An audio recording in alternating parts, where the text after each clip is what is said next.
సాధారణంగా పండుగలు, శుభకార్యాల సమయంలో సాంప్రదాయిక పుష్పాలైన బంతికి, చామంతికి డిమాండ్ ఎక్కువగా ఉంటుంది. ఇందులో చామంతుల స్థానం ప్రత్యేకం.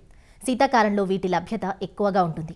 ఇటీవలి కాలంలో అందుబాటులోకి వచ్చిన వివిధ వర్ణాల చామంతులు చూపరులను ఇట్టే కట్టిపడేస్తున్నాయి. చాలా ప్రాంతాల్లోని చామంతి తోటలు ప్రస్తుతం మొగ్గ, పూత దశల్లో ఉన్నాయి. ఈ దశలో చామంతిని రసం పీల్చు పురుగులు, మొగ్గ తొలుచు పురుగు, వేరుకుళ్ళు, బూడిద, ఆకుమచ్చ వంటి తెగుళ్లు ఆశించి నష్టం కలిగిస్తుంటాయి.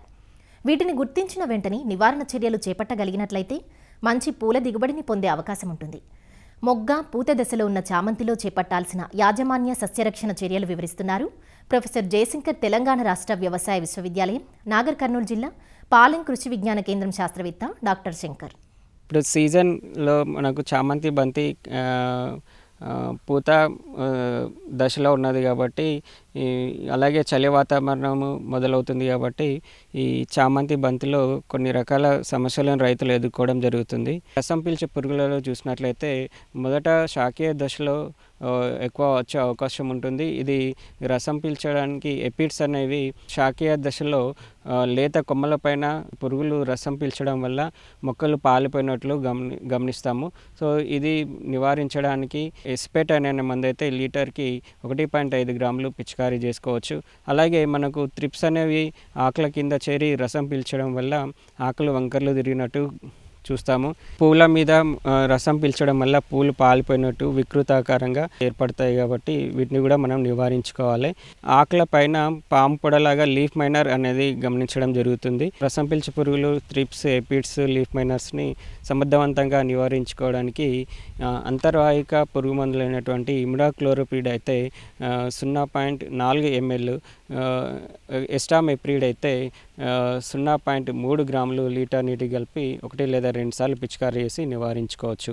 తర్వాత మనకు తెగుళ్ళ విషయానికి వచ్చినట్లయితే వేరుకుళ్ళు ఎక్కువ నీరు పారించినప్పుడు గమనించడం జరుగుతుంది. వేరుకుళ్ళు ఏర్పడడం వల్ల మొక్కలు వడలిపోయి, పండు వారిపోయి తర్వాత చనిపోవడం గమనిస్తాము.